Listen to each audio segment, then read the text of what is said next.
This is spinning.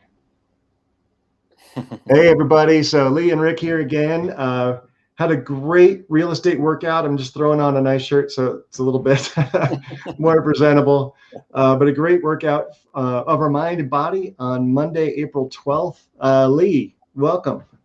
How's it going, Rick? Good, man. Good. That was a fun talk. We had Nashville on the phone or in our clubhouse. We had Las Vegas. We had some people in the audience.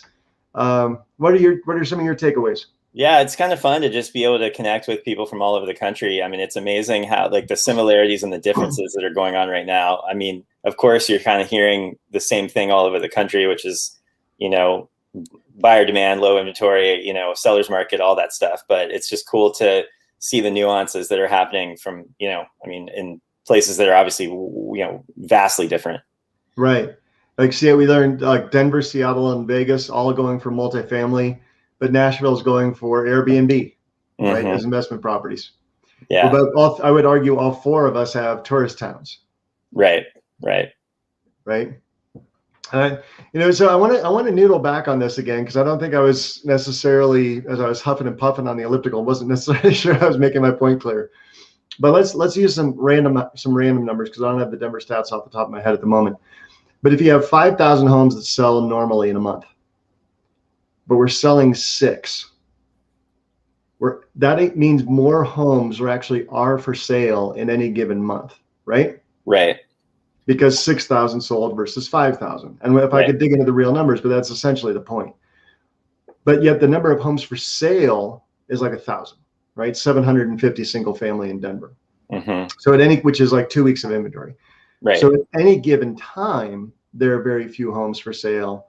But over the course of a month, we've actually had an abundance of homes for sale. Right. And I think the narrative is kind of getting twisted in the papers that nothing's selling and nobody's selling.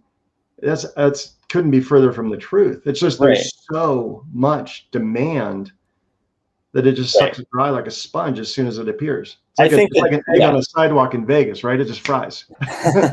Exactly. I think the tagline, I mean, what you're hearing, the phrasing you're hearing is low inventory, but I think it's record turnover is really what it should be. Record turnover. I like that. Go into that more. Well, that's essentially what's happening.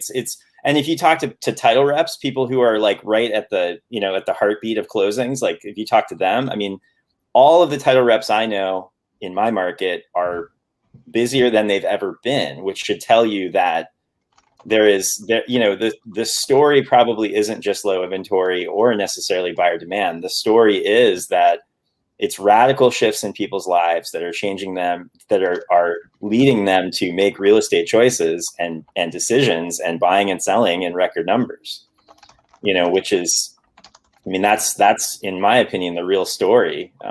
And that's what I'm trying to, when I'm teaching, training, trying to help other agents, that's what I'm telling them. I mean, they ask me all the time, is this an okay time to get into the business? And I'm like, well, I think it's a great time to get into the business because you're having record turnover. You're having, your opportunities are pretty substantial right now. Yeah. So. Yeah, because I mean, when you have 10, 20, 30 people bidding on a house, right? And now that's entered the Denver market where homes that are listed at 1.3 are going for 1.5. I even 2 weeks ago, I was like, oh, Seattle's the only one going 200,000 over. No, Denver's going 200,000 over. Witnessed it twice in the past 2 weeks. So when you have that much demand, things are going to go up, but like things are still turning, things are still moving. But you have 20 buyers right now that are frustrated that they can't buy a home. Right. So more pop up. People are like, well, I want to cash in on my payday, especially if it's an investment property. Let's cash out of our investment property. Then there are others who are like, well, my investment property is cash flowing. Why wouldn't I just sit in and make an extra 5, 10, 15% a year? Right. And that's where all the realtors are saying, I can't find a listing. And then you have other realtors saying, I'm having the best year ever. Right. And they should be having the best year ever because there are a record number of homes selling. Right.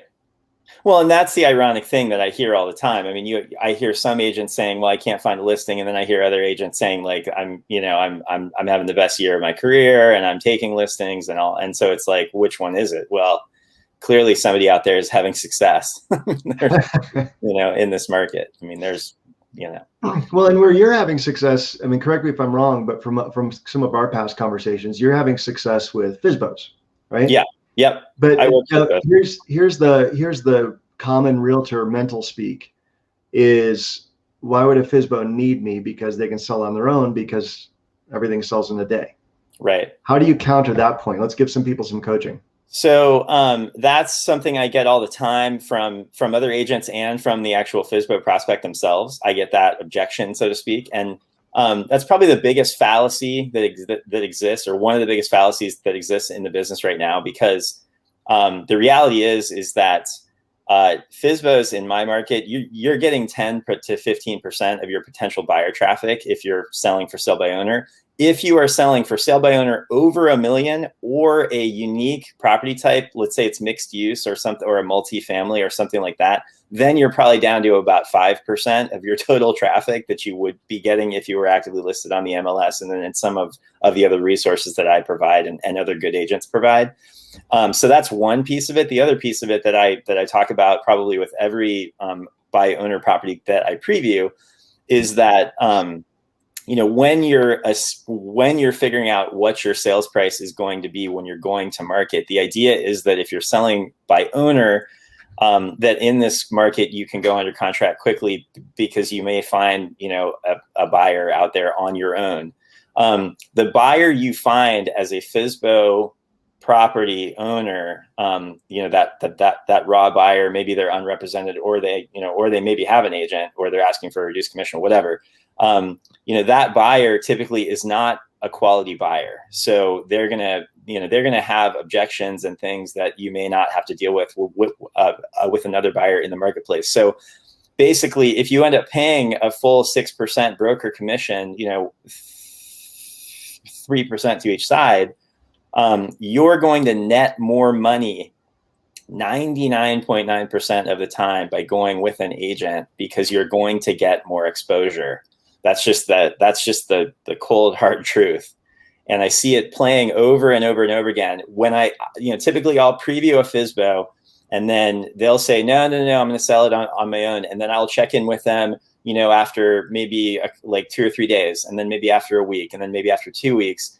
And I check in with them, and during that time, they are feeling the pain of not being able to sell on their own. They're not getting the right offer, and they have to feel the pain. And then, after maybe 2 weeks or 3 weeks or a month even. I mean, I had one yesterday. I had somebody over the weekend who I emailed 2 months ago with a proposal. It's a mixed unit, kind of a weird, it's a multi-unit property, and it's in kind of a funky part of town, and it's kind of an off-the-wall property. It's a huge lot size, but it's a quirky property.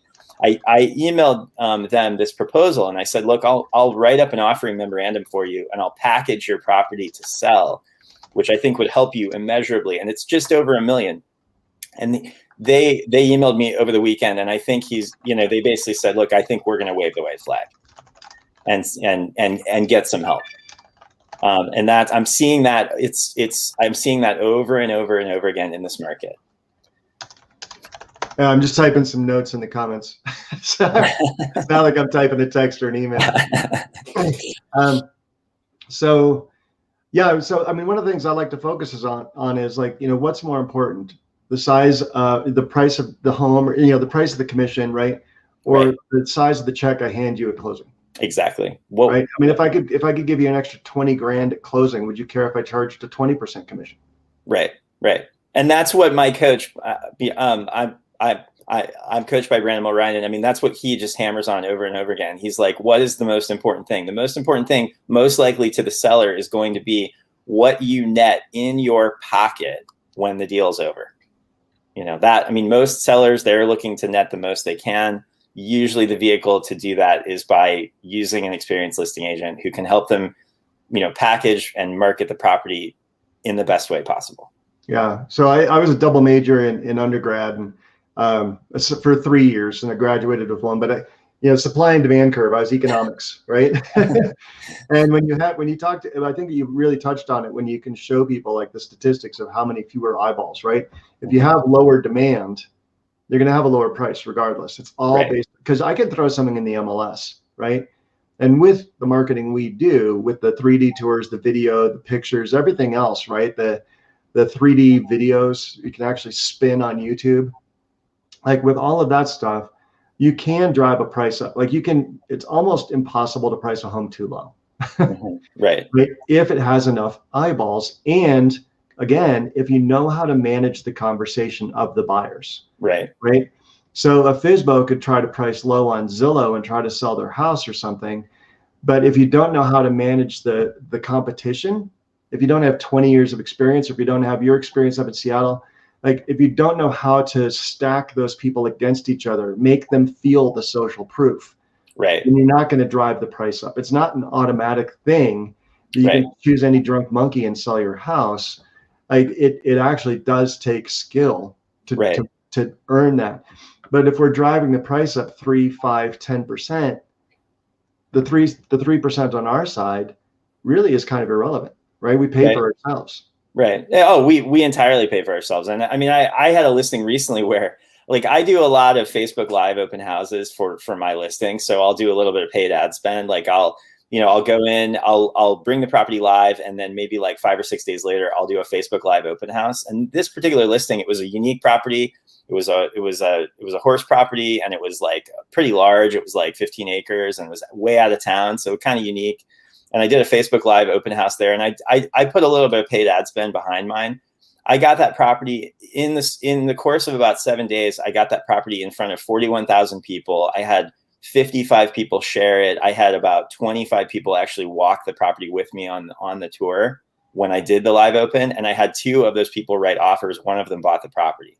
Nice. I don't think that, like, just to the layman, I don't think that most folks who are out there trying to do this on their own are really going to be able to approach it on that level and get that, that number of eyeballs on it. What technology are you using for your live opens?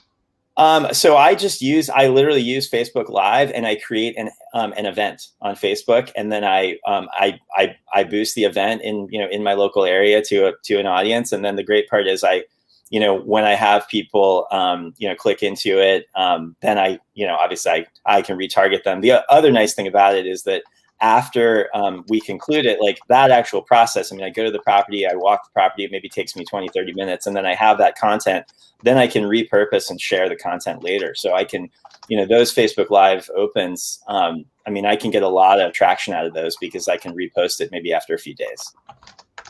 Nice. I like it. Yeah. Sharing it in the notes. Anybody who's wanting to learn more. I recommend those to people, even people who are trying to sell by owner. They can, that's something you can do it yourself, but it's like, it also helps to have somebody who is doing them a lot, who kind of understands the format and how to go about it. Awesome. So yeah.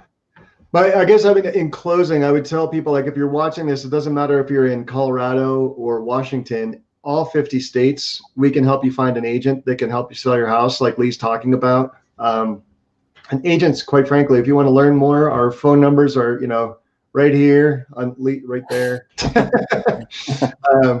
So call us. I'm a Harris certified coach. Lee's got some amazing experience. Lee, you're 14 years as a property manager, but 2 years, you're in your second year as a realtor. Right. You're on track to do kind of what volume this year? I'm hoping I'm going to do probably about 15 million. Wow. 15 to 20 million. And I say, wow, not only because 15 to 20 million is amazing for anybody, but also because when you joined EXP, you were talking like, I'm on track to do 10 million. Yeah. Yeah. Right. And that wasn't that long ago. Oh yeah. So you're hitting stride, you're growing, you have momentum. And that's the collaborative learning that we do, the sharing this is just a 15-minute taste, right? But we share on Clubhouse. We learn and grow in EXP University. We have Libertas masterminds. You have a coach, I have a coach. Like the amount of training that goes into becoming a good agent is, I think, key to whether you're actually a good agent or not, right? Well, yeah, and it goes back to like what I always think about. Tim Harris, Tim, like the kind of the leader of our group, he always says, his number one goal is to be of service to agents, and I think that is the biggest thing. What you have in our group is all the agents in our group, I think across the board that I have seen, are committed to improving and getting better every day, which I think is, I mean, that's critical, So, I mean, that was really what sort of drew me to it. And, it's probably the most meaningful thing. Awesome. Yeah. Well, we hit our 15-minute mark. Go sell some homes. I'm driving 2 hours up to Alma to go show a house in the mountains. Oh, nice. Beautiful. And I might even do if I'm not even sure if my clients can make it. So I'm bringing up my drone. I'm bringing up a 3D video camera. I'm bringing up a 3D Matterport, because if they can't make it, I want them to actually experience the house as fully as possible. And that's just, again, going above and beyond in terms of service. And then it's content you can repurpose. So even if they never buy the house, I think that's something, just kind of in closing, that's something that realtors, that agents specifically in this market are missing in the pandemic market. Use the tools you have, which is going live and video, and use that content and get the content and use it, because a lot of buyers are still not in a place where they're necessarily wanting to go tour a lot of properties, but they're on their mobile devices all day, every day. Yeah. So. All right. Have a great day, Lee. See you tomorrow morning in the workout on Clubhouse. Come find us there. Tag us, follow us. Our names are in the comments here. And then every day we're following it with the real estate workout recap or summary right here. So thanks, Lee. Talk to you tomorrow. All right. Awesome, man. I'll see you then. Bye.